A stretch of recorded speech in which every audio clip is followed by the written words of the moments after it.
Hello friends, कैसे हो आप सब। मैं आपका दोस्त फ्रेंड्स आज आपके साथ इस वीडियो में डिस्कस करूंगा Bhakti and Sufi movement. So my dear friends, सबसे पहले हम स्टार्ट करते हैं भक्ति मूवमेंट। भक्ति मूवमेंट का मतलब होता है कि सबसे पहले हम इसको तोड़ते हैं भक्ति और मूवमेंट। भक्ति होता है किसी को अपनी तरफ पूरी तरह से डिवोट कर देना, ठीक है। और यहाँ पे डिवोट करने का मतलब है कि जब हम ह्यूमन बींग है वो डिवोट कर देता है अपने आप को गॉड के लिए, ठीक है। इसी को हम भक्ति कहते हैं। तो माय डियर फ्रेंड्स, ये भक्ति मूवमेंट स्टार्ट कब हुआ था ओरिजिनली। एक्चुअली भक्ति मूवमेंट स्टार्ट एंशिएंट इंडिया में हो गया था, लेकिन उस समय हम नेचुरल गॉडेस नेचुरल लोग की पूजा करते थे। जैसे कि हम अगर इंडियन सिविलाइजेशन की बात करें तो मदर गॉडेस को जानते हैं। अगर हम वैदिक एज की बात करें तो हम लॉर्ड वरुण को जानते हैं, ठीक है, सन को जानते हैं। तो इनकी हम नेचुरल चीज़ों की पूजा करते थे, फॉरेस्ट की पूजा करते थे। बट जैसे जैसे टाइम बीतता गया हमने एक नया क्रिएचर बना लिया जिसकी हम पूजा करते हैं, ठीक है। और इसी को हम भक्ति मूवमेंट कहते हैं। तो चलो आगे पढ़ते हैं भक्ति मूवमेंट को। भक्ति मूवमेंट बेसिकली क्या होता है, single minded intense evolution to God. मतलब कि हम अब सिंगल माइंडेड जो होते हैं हम लोग एक अपने पूरे माइंड को डिवोट कर देते हैं गॉड के लिए, ठीक है। उसके बाद एक चीज़ और याद रखना माय डियर फ्रेंड्स, ये जो हम डिवोट करते हैं अपने गॉड को लिए, इसमें कोई रिचुअल्स परफॉर्म नहीं करते हम लोग। सिर्फ और सिर्फ हम लव करते हैं गॉड को। गॉड पे कहीं ना कहीं फेथ होता है हमारे को, लेकिन जो रिचुअल्स होते हैं और जो रिलीजियस सेरेमनीज होते हैं हम उन्हें परफॉर्म नहीं करते हैं अगर हम भक्ति मूवमेंट की बात करें तो। हालांकि आज के टाइम पे हम कर रहे हैं, लेकिन भक्ति मूवमेंट जब स्टार्ट हुआ था ना तभी हम ये सब नहीं करते थे। लेकिन with the passage of time हम चेंजेस होते गए। आज जो हम देखते हैं अगरबत्ती जलाते हैं, दिया जलाते हैं, प्रसाद चढ़ाते हैं, ये सब रिचुअल्स हैं, इनको हम परफॉर्म नहीं करते थे इनिशियल डेज में जब भक्ति मूवमेंट स्टार्ट हुआ था। यार भक्ति मूवमेंट जो जब स्टार्ट हुआ था, जो दो प्रमुख गॉड थे, जो दो फेमस गॉड थे उस टाइम पे, वो थे लॉर्ड शिवा और जो दूसरे थे लॉर्ड वैष्णो, ठीक है। तो लॉर्ड शिवा थे जो उनकी वर्शिप करते थे उनको बोलते नयनार्स, ठीक है। और जो लॉर्ड विष्णु की पूजा करते थे उनको बोलते थे अलवर्स। क्या बोलते थे, जो लॉर्ड शिवा की पूजा करते थे उनको बोलते थे नयनार्स, और जो लॉर्ड विष्णु की पूजा करते थे उनको बोलते थे अलवर्स। और ये दोनों साउथ इंडिया में था, ठीक है, जब फ्लरिस्ट हुआ था पहले। उसके बाद भक्ति मूवमेंट ऑल ओवर इंडिया में फ्लरिस्ट हुआ। यार जो लॉर्ड विष्णु की पूजा करते थे उनको वैष्णोनाइट, ठीक है। और जो वैष्णोनिज्म जो था वो दो फर्दर सब पार्ट्स में डिवाइड हो जाता है। एक होता है इमोशनल साइड और दूसरा होता है इंटेलेक्चुअल साइड। इमोशनल साइड्स का मतलब होता है माय डियर फ्रेंड्स कि वहाँ पे हम कलेक्टिव सॉन्ग्स के थ्रू हम गॉड को याद करते हैं, ठीक है। और जो ऐसे करते हैं थे उनको बोलते थे अलवर्स उस टाइम पे। और जो इंटेलेक्चुअल साइड्स थे जो कि हम पोएम्स वगैरह के थ्रू बोलते थे गॉड को, उनको बोलते थे आचार्यास, ठीक है। फर्दर बता दिया मैंने आपको दो चीज़। वैष्णोनिज्म में फर्दर दो सब पार्ट सब ब्रांच थे उनके, एक अलवर्स और एक आचार्यस। अलवर्स थे जो कलेक्टिव सॉन्ग्स के थ्रू करते थे, और जो आचार्यस थे वो इंटेलेक्चुअल साइड से वैष्णोनिज्म के, ठीक है। और कलेक्टिव सॉन्ग्स को क्या बोलते थे हम, प्रबंधास, ठीक। कलेक्टिव सॉन्ग को हम प्रबंधास बोलते थे। अब बात करते हैं हम नयनार्स और अलवर्स के बारे में। माय डियर फ्रेंड्स, हमने बताया ना नयनार्स कौन थे, डिवोटीज ऑफ शिवा, ठीक। अलवर्स कौन थे, डिवोटीज ऑफ विष्णु। नयनार जो थे वो जो हिम्स कलेक्ट होते थे ना उनको बोलते थे हम, जो उनका जो जितने भी सॉन्ग्स वगैरह कलेक्ट किए गए थे उनको बोलते थे तिरुमराई, ठीक है। ये terms my dear friend medieval history में टर्म्स इंपॉर्टेंट होती हैं। तिरुमराई, तिरुमराई क्या होता था, जो कि कंपाइलेशंस थी हिम्स की, यानी कि जो उनके मंत्रास जो उनके श्लोकास थे उनकी कलेक्शंस को हम तिरुमराई बोलते थे। और दिव्य प्रबंधा किसको बोलते थे, कंपाइलेशन ऑफ हिम्स, यानी कि जो अलवर सेंट्स थे ना उनके जो जितने भी कंपाइलेशन थे हिम्स की, यानी कि उनके जो जितने भी मंत्र वगैरह थे उनका कंपाइलेशन को हम बोलते थे दिव्य प्रबंधा। अलवर्स कौन थे, जो विष्णु को डिवोटी करते थे। और जो नयनार्स कौन थे, जो शिवा की पूजा करते थे, ठीक है। और यहाँ तक आपको क्लियर हो गया मुझे उम्मीद है। फिर याद रखना कि details of the lifes of saints were describe in the वो त्योहारम, ठीक है। माय डियर फ्रेंड्स, जो त्योहारम एक बुक है उसमें हमने पूरे जो उस समय के सेंट्स हैं उनकी लाइफ कैसी थी उसको हमने डिस्क्राइब किया है। उसको बेसिकली हम और क्या दूसरे नाम से जानते थे जिसका नाम था द्रविड़ वेदा, ठीक है। क्योंकि साउथ में फ्लरिस्ट हुआ था तो द्रविड़ वहाँ पे एक फेमस आप जानते हो कि लोगों की वो है टाइटल है, इसलिए हम द्रविड़ वेदा बोलते हैं, ठीक। हम इम्पोर्टेंट सेंट्स की बात कर लें तो अगर हम बात करें इम्पोर्टेंट सेंट्स की, तो अगर हम बात करें नयनार्स की, तो नयनार्स के इम्पोर्टेंट सेंट्स कौन से थे, तिरुनीलकंता, मी पोरल एंड कराईकल अमायर। कराईकल अमैया जो थी वो वुमेन थी और बाकी दोनों मेल थे। और एक अगर मैं बात करूँ अलवर्स की, तो उसमें 3 इंपॉर्टेंट सेंट्स थे। अंदल, अंदल याद रखना my dear friends, only female Alvar saint थी जो उसको हम मीरा बोलते हैं साउथ की, ठीक है। दूसरे थे थिरुमाजी साई अलवर, और तीसरा थे थिरुप्पन अलवर, ठीक है। ये आपके इंपॉर्टेंट सेंट्स थे उस टाइम पे। वहाँ डिफरेंट भक्ति सेंट्स को फर्दर दो हिस्सों में डिवाइड कर दिया जाता है उनके स्कूल्स के हिसाब से, किस हिसाब से वो गॉड को इमेजिन करते हैं। अगर हम बात करें निर्गुण की, तो निर्गुण जो होता है वो कि इनविजिबल फॉर्मलेस गॉड में बिलीव करता है। उनका मानना है कि जो गॉड है वो इनविजिबल है, उनका कोई फॉर्म नहीं है, कोई उनका एट्रीब्यूट नहीं है। लेकिन वहीं दूसरी तरफ जो दूसरी लोग थे वो मानते थे कि गॉड का कहीं ना कहीं फॉर्म है कुछ, ठीक है, सगुनिज्म कहते थे। तो अब निर्गुण को थोड़ा समझ लेते हैं। निर्गुण भक्त जो पोइट्री थे वो बेसिकली शायरी के थ्रू करते थे और उनके पास नॉलेज होती थी, ठीक है। अगर निर्गुण सेंट्स के एग्जांपल लूँ मैं, तो गुरु नानक जी हो गए, रविदास हो गया, कबीर हो गए, तो ये सेम इंपॉर्टेंट निर्गुण सेंट्स थे, ठीक है। वो मानते थे कि गॉड का कोई फॉर्म नहीं होता, गॉड इनविजिबल है, गॉड के कोई एट्रीब्यूट्स नहीं है। लेकिन वहीं दूसरी तरफ अगर हम देखें सगुन की, तो सगुन लोग थे वो बोलते थे कि गॉड का फॉर्म है, गॉड के एट्रीब्यूट है, और आइडल वर्शिप कहीं ना कहीं प्रमोट करते थे, ठीक है।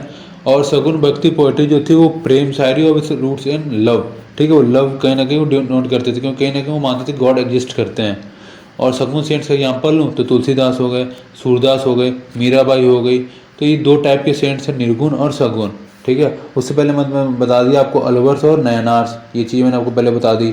उससे पहले मैंने आपको क्या बताया, उससे पहले मैंने वैष्णविज्म के 2 पार्ट्स हैं, ठीक है, अलवर्स और आचार्यास, ठीक है। उससे पहले भक्ति मूवमेंट क्या होता है मैंने बता दिया आपको। चलो अब आगे चलते हैं। इसमें फीचर्स क्या भक्ति मूवमेंट के, माय डियर फ्रेंड्स, सबसे पहले इंपॉर्टेंट फीचर है कि यूनिटी ऑफ गॉड, यानी कि there is only one God, एक भगवान है, बस नाम अलग अलग है, ठीक है, जो आज के टाइम पे हम मानते हैं। दूसरा condemnation, stoppage of rituals, ceremonies and blind faith. My dear friends, religion exist, Bhakti movement तभी स्टार्ट हुआ था जब ये बहुत सारे रिचुअल्स होने स्टार्ट हो गए थे बुद्धिज्म और जैनिज्म के बीच में।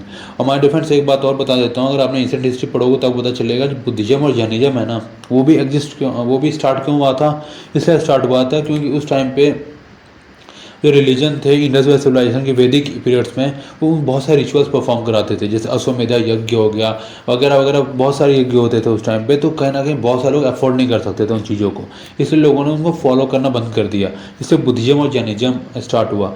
लेकिन बुद्धिज्म और जैनिज्म में भी क्या हुआ माय डियर फ्रेंड्स की इसे लोग फॉलो करते थे, लेकिन बहुत सारे इसमें भी रिचुअल्स आते गए टाइम टू टाइम, वो भी लोगों को डिफ़िकल्टीज होने लगी फॉलो करने में। इसलिए भक्ति मूवमेंट इससे स्टार्ट हुआ था ताकि रिचुअल्स को स्टॉप किया जाए, सेरेमनीज को स्टॉप किया जाए, ब्लाइंड फेथ जो चल रहा था उसको स्टॉप किया जाए। तीसरा रिजेक्शन ऑफ आइडल वर्शिप, ठीक है। जो भक्ति मूवमेंट थे वो आइडल वर्शिप की बात नहीं करते थे, मैंने आपको बताया कि निर्गुण और सगुण 2 में फर्दर स्कूल्स थे। चौथा surrender one self to God, ये हमारे डिफरेंट भक्ति का मतलब ही यही होता है कि अपने आप को गॉड के प्रति सरेंडर कर दो। एम्फेसाइज बोथ निर्गुण एंड सगुण भक्ति, मैंने बताया आपकी मर्जी, आप निर्गुण भक्ति फॉलो करो या सगुण भक्ति फॉलो करो, दोनों भक्ति उसमें चलती थी। फिर rejected caste distinction and believe in equality of all humans. My difference होता क्या है बेसिकली कि एक पर्टिकुलर कास्ट ऊपर चल जाती है, दूसरी पर्टिकुलर कास्ट नीचे आ जाती है, क्यों, क्योंकि रिलीजन की वजह से, ठीक है। तो इसलिए इसकी वजह से होता ये था कि जो भक्ति मूवमेंट जब स्टार्ट हुआ था उन्होंने बोला कि कोई कास्ट मतलब डिफरेंस नहीं होगा, सारे कास्ट इक्वल होंगे, ठीक। ये भक्ति मूवमेंट कुछ फीचर्स थे माय डिफरेंस। अगला है rebelled against upper caste domination and the Sanskrit language. या माय डियर फ्रेंड, जो भक्ति मूवमेंट था ना, उससे पहले जितने मूवमेंट थे वो सारे संस्कृत, जितने भी रिलीजन थे वो सब संस्कृत लैंग्वेज में लिखे जाते थे मोस्टली, क्योंकि हम जैसे लोगों को, जो कॉमन लोग थे उनको समझ में नहीं आते थे, ठीक है। आज के टाइम पे भी देख लो, जो पंडित लोग आते हैं वो कोई भी मंत्र पढ़ के चले जाते हैं संस्कृत में, हम में से बहुत लोग को कुछ पता भी नहीं होता उन्होंने क्या पढ़ा है, ठीक है। आप रिलेट कर पा रहे हो उन चीज़ों को।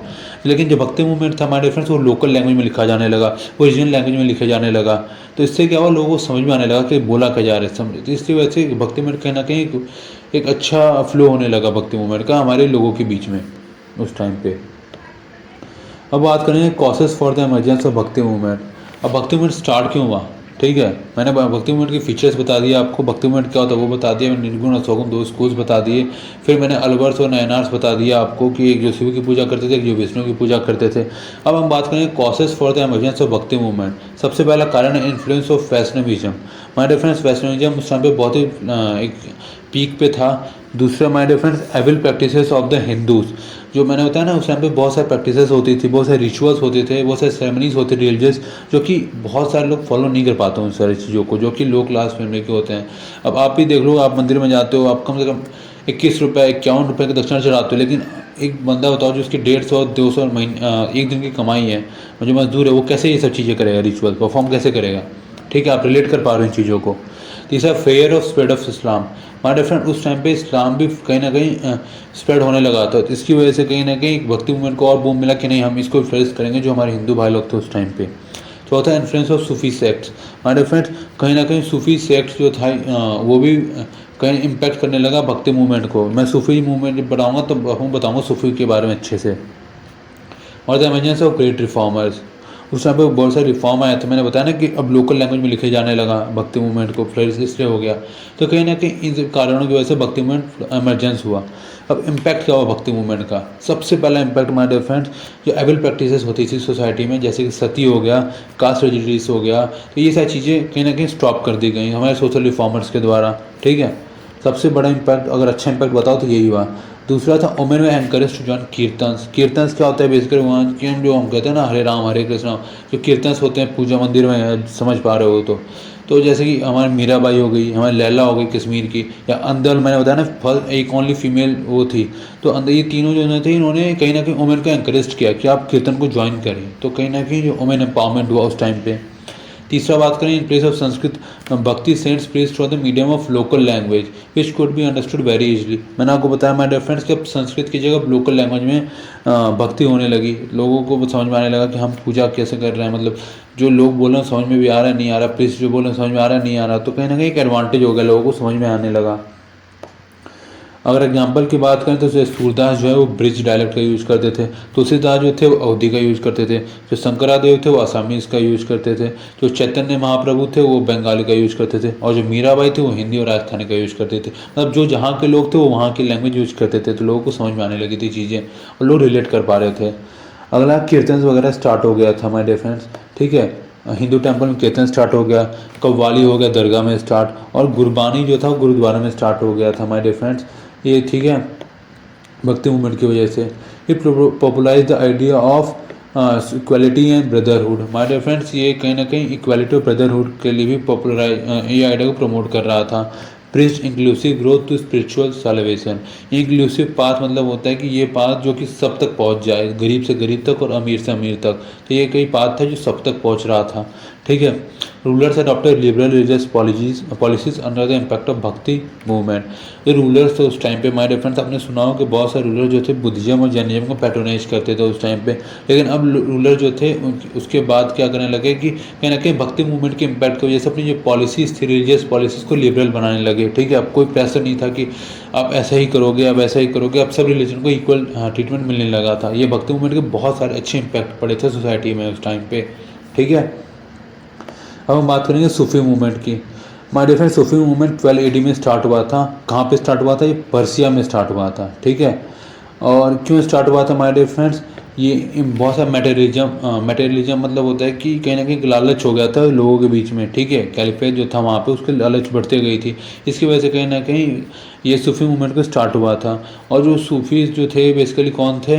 वो लोग थे जो कि बहुत ही सेल्फ डिसिप्लिन थे और ऑल टाइप्स ऑफ इंटेलिजेंस, मतलब कोई भी इंटेलिजेंस में इन्वॉल्व नहीं होते थे। माय डियर फ्रेंड्स, उनको सूफीज कहते थे हम उस टाइम पे। तो सूफीज़म था वो मिस्टिकल आर्म ऑफ इस्लाम है।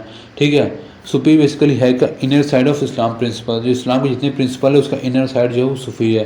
ठीक है, सूफी मीन्स उल, सूफी का मतलब होता है wool. The people who wear long woollen clothes were called as Sufis. हमारे फ्रेंड्स, जो सूफीज, आप कभी सूफी सेंट से कोई पिक देखोगे तो आप समझ पाओगे कि जो सूफी सेंट्स होते हैं हमारे फ्रेंड्स वो लॉन्ग उलन क्लोथ पहनते हैं, क्योंकि सूफी का मतलब ही उल है। ठीक, सूफी एक बेसिकली रिलीजियस मूवमेंट हुआ था विद इन द इस्लाम, इस्लाम के अंदर हुआ था माय डियर फ्रेंड्स। ये इसमें बेसिकली हुआ क्या था कि लव और डिवोशन के थ्रू हम गॉड को मतलब पाएंगे। ठीक है, ये कहीं ना कहीं आपने भक्ति मूवमेंट जैसे देखा वैसे ही सूफी मूवमेंट भी हुआ था। भक्ति मूवमेंट जो था वो हिंदू के बीच में था, और जो सूफी मूवमेंट था कहीं ना कहीं वो मुस्लिम और इस्लाम सेक्ट के अंदर था। ठीक, it is based on the पीर मुरीद रिलेशनशिप। माय डियर फ्रेंड्स, किसके बेस पर रिलेशनशिप था? ये पीर और मुरीद, पीर यानी कि टीचर और मुरीद यानी कि स्टूडेंट। कहीं ना कहीं टीचर और स्टूडेंट के बीच में रिलेशनशिप भी वो डिस्क्राइब करता है। ठीक है, अब हम आगे चलते हैं। ये मैंने बता दिया प्रीमोनियल रिलेशनशिप था सूफी मूवमेंट। फिर सूफीज़म जो था माय डियर फ्रेंड्स, इस ये कैसे स्टार्ट हुआ था? डॉक्ट्राइन ऑफ वहादत उल वाजूद, यानी कि unity of being propounded by Ibn ul Arabi, मतलब कि गॉड सिर्फ एक हैं और सिर्फ अलग अलग नाम हैं उनके। यही प्रिंसिपल को हम इस्लाम में बोलें तो उसको बोलते हैं वहादत उल वाजूद, ठीक है, जिसको किसने प्रोपाउंड किया था? इब्न उल अराबी। टाइम देख लो 1165 से 1240 AD के बीच में। अली सूफी सेंट से कोई आपसे पूछे तो कौन है?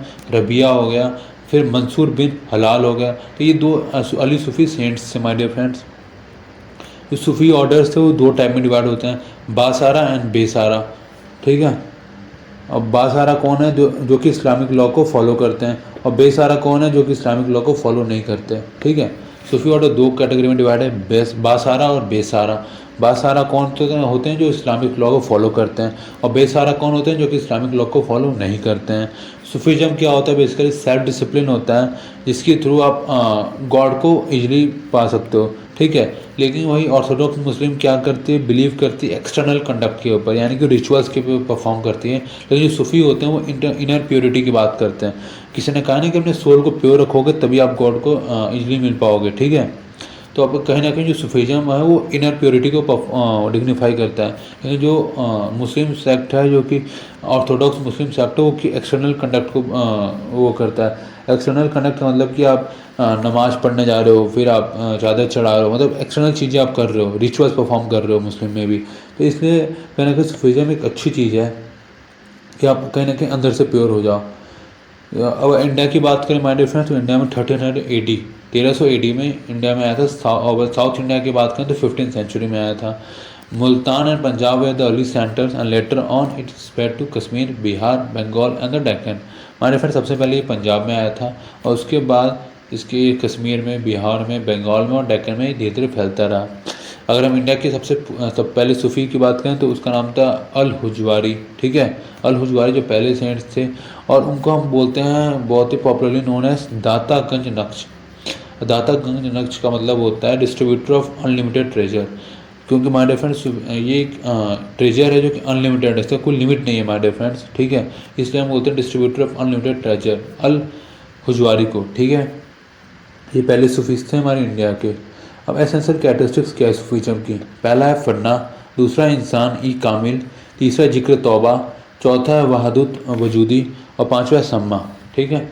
ये 5 एसेंशियल कैरेक्टरिस्टिक्स है। अब फन्ना का मतलब क्या होता है? Spiritual merger of devotee with Allah, यानी कि फन्ना का मतलब होता है कि मेरा और मतलब फॉर एग्जांपल मैं एक डिवोटी हूँ तो मेरा अल्लाह के साथ एक मर्ज हो जाए, उसको हम फन्ना बोलते हैं।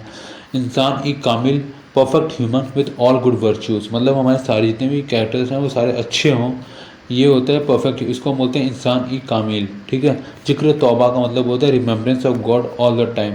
जिक्र मतलब होता है ना, जैसे हम बोलते हैं हिंदी में कि यार उसका जिक्र कर रहे थे हम भी, ठीक है। जिक्र मतलब होता है हम याद करते हैं गॉड को। तो जिक्र तौबा का मतलब होता है हम गॉड को हमेशा याद रखें, ठीक है। वहादतुल वजूदी, one God for entire universe, मतलब बताया ना ये गॉड हैं, बस नाम अलग अलग हैं, ठीक है।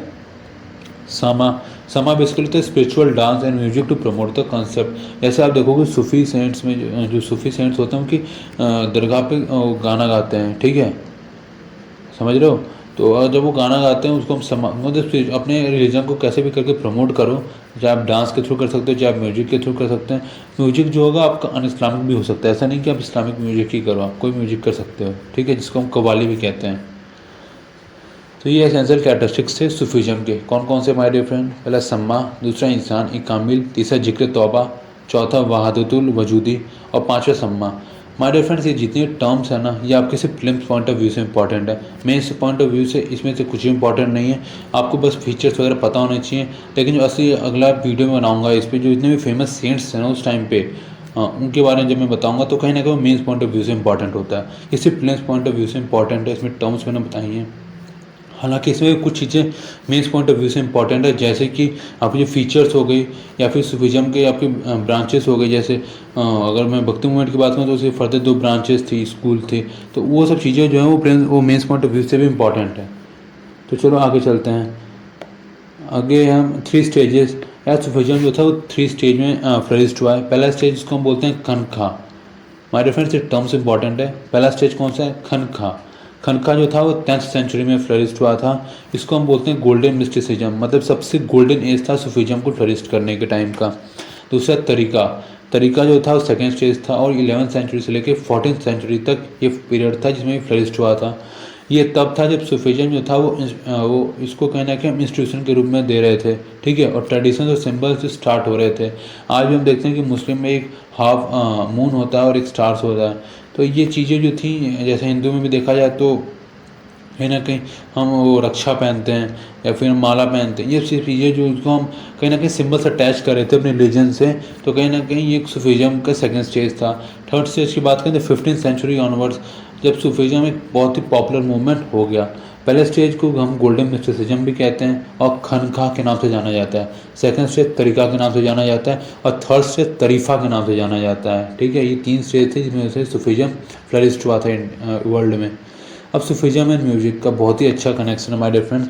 जब किसी दरगाह में जाओगे ना, तो जो कव्वाली होती है देखना, म्यूज़िक ही होती है एक तरीके से। सूफीज़म बेसिकली एनकरेज करता है कि आप म्यूज़िक के थ्रू भी गॉड के अपने कहीं से रिलेशन एस्टेब्लिश कर सकते हो, ठीक है। और मैंने बताया ना कि आप गॉड को जिक्र कर सकते हो, जिस सम्मा मैंने आपको सम्मा टर्म बताई थी ऊपर, ठीक है, कि आप गॉड का जिक्र करते रहो कभी भी, हमेशा भी, जब भी आपको मन करे, ठीक। Sufism too composed of poems and rich literature in prose, including anecdotes and fables. Sufis जो होते हैं बेसिकली सिर्फ गाने नहीं है या सिर्फ कव्वाली नहीं करते, वो पोएम्स भी करते हैं, लिटरेचर भी करते हैं, जो कि बहुत ही रिच होती है, ठीक है, पोएम की। और एनेक्डोट्स भी होते हैं उसमें, फेबल्स भी होते हैं।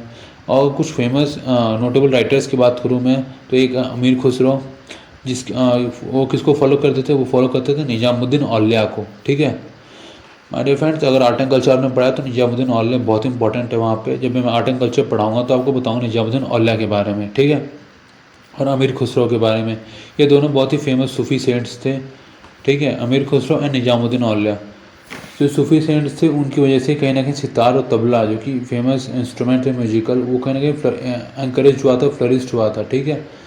It contribute to the evolution of classical music. जो ख्याल स्टाइल है माय डियर फ्रेंड्स, वो सूफीज़म से ही कहीं ना कहीं निकला हुआ है, ठीक है। ख्याल स्टाइल आप पढ़ोगे अपने क्लासिकल म्यूजिक के चैप्टर में, ठीक।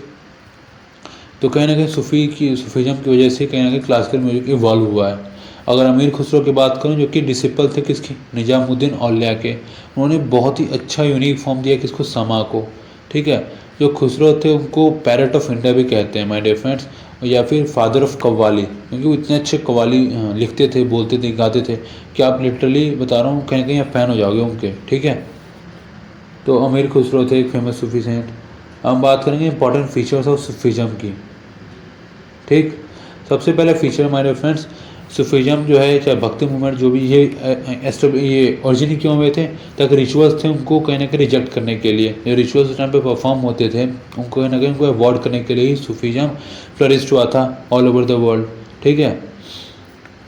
जो रिचुअल्स थे वो बेसिकली जो मुस्लिम रिलीजियस स्कॉलर्स थे वो कहीं ना कहीं वो डिमांड करते थे, लेकिन जो सूफीज़म है इसको बिल्कुल अवॉइड करता है। सूफीज़म का माने तो वो मानते हैं कि गॉड जो है मासूक है, और जो सूफीस है उसके आशिक्स हैं, ठीक। और सूफीज़म जो है वो 12 ऑर्डर्स में डिवाइड हुआ है, जिसको हम सिलसिला भी कहते हैं, और ईच ऑर्डर जो है वो कहीं ना कहीं सूफी सेंट्स में के अंडर में आता है।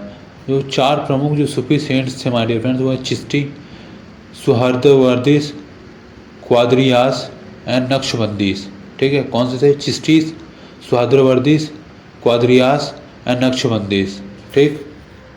हम उनके बारे में जान लेते हैं। 4 जो सूफी सेंट थे, सबसे पहला है चिश्ती माय डियर फ्रेंड्स, सबसे पहला है चिश्ती। चिश्ती के फाउंडर कौन थे, ख्वाजा अब्दुल चिश्ती, ठीक है। ऑरिजिनेटेड कहाँ पे हुआ था, ये पर्सिया और सेंट्रल एशिया में। यहाँ की मैं बता रहा हूँ सूफीज़म जो था वो फ्लरिस्ट कहाँ हुआ था, पर्सिया से स्टार्ट हुआ था, धीरे धीरे इंडिया में आया था, ठीक है। इंडिया में सबसे पहले कहाँ आया था, पंजाब में आया था। फिर मोइनुद्दीन चिश्ती जो थे उन्होंने चिश्ती स्टार्ट किया था इंडिया में, ठीक है, मोइनुद्दीन चिश्ती याद। और एक बाबा फरीद जो थे, जो कि डिसिपल थे मोइनुद्दीन के, ठीक है। और उनकी पोएम्स जो हैं आज गुरु ग्रंथ साहिब में हैं। आप बाबा फरीद यूनिवर्सिटी भी है, आप चाहो तो पंजाब में, आप अगर आप जानते होगे तो बहुत बढ़िया, उन्हीं के नाम पे बनी हुई यूनिवर्सिटी है, ठीक। जो सम्मा थे बेसिकली वो मोस्टली एसोसिएटेड थे चिश्ती से, ठीक। चिश्ती के फाउंडर कौन थे? ख्वाजा अब्दुल चिश्ती। कहाँ पे ओरिजिनेट हुआ था? पर्सिया में हुआ था और सेंट्रल एशिया में हुआ था। जो मोइनुद्दीन चिश्ती थे, उन्होंने इंडिया में उसको एस्टेब्लिश किया था चिश्ती को। जो बाबा फरीद थे, जो कि डिसिपल थे मोइनुद्दीन के, और उनकी पोएम्स आज भी लिखी गई हैं गुरु ग्रंथ साहिब में, ठीक है। तो ये हो गया। और जो सम्मा थे माय डियर फ्रेंड्स, वो कहीं ना कहीं एसोसिएटेड था चिश्ती से और बिलोंग टू बासारिया। माय डियर फ्रेंड, मैंने बताया ना, बासारिया और बीसारिया दो इंपॉर्टेंट चिश्ती के वो पार्ट्स थे। फिर अब बात करें हम अगला थे सूरावर्दीस। इसके फाउंडर कौन थे? शेख सैफुद्दीन सूरावर्दी।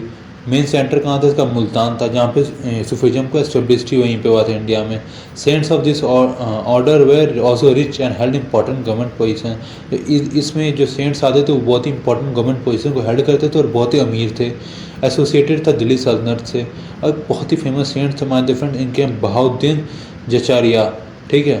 कौन से इंपॉर्टेंट फेमस सेंट्स थे सहरवर्दियास के? तो बहाउद्दीन जचरिया यानी बिलोंग टू बासारिया, ठीक है।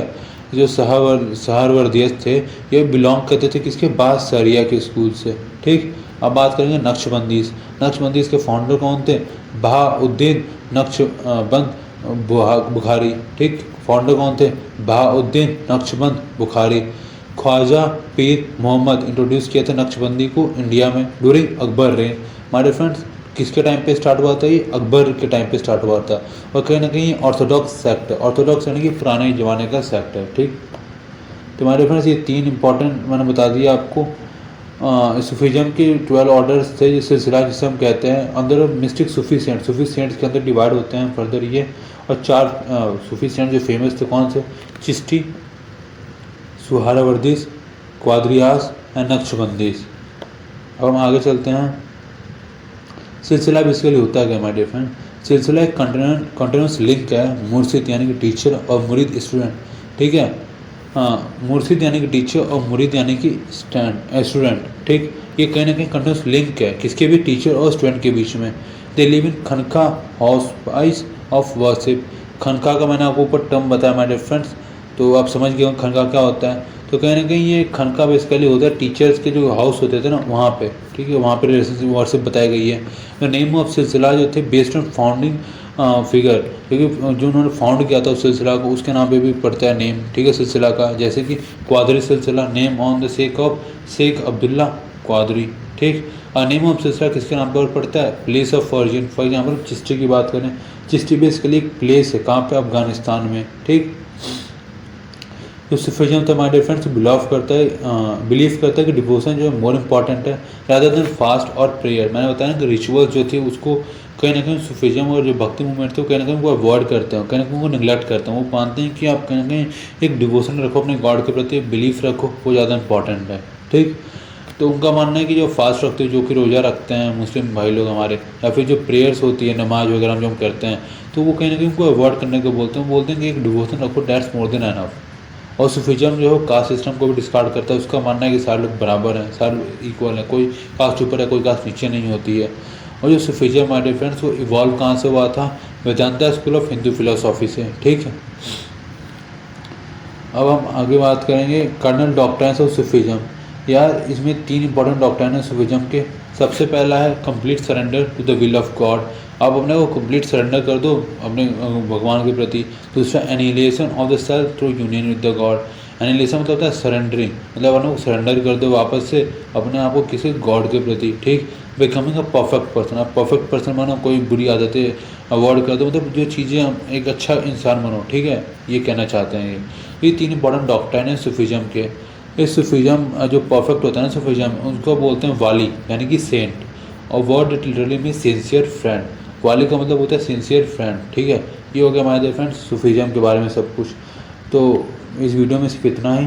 हालांकि वीडियो बहुत लंबी हो गई है, बट इस वीडियो में सारी चीज़ें मैंने आपको बताई है भक्ति मूवमेंट और सूफी मूवमेंट के बारे में डिटेल में। सो अगर आपको ये वीडियो अच्छी लगी हो हमारे डियर फ्रेंड्स, तो आप इसे प्लीज़ लाइक करें और अपने दोस्तों के साथ शेयर कर दें इस वीडियो को। और अगर चैनल पर नए हो तो चैनल को सब्सक्राइब भी करें ताकि आने वाली और वीडियोज़ का फ़ायदा उठा सकें हमारे डियर फ्रेंड्स। और जल्द मिलते हैं अगली वीडियो में, तब तक के लिए गुड बाय।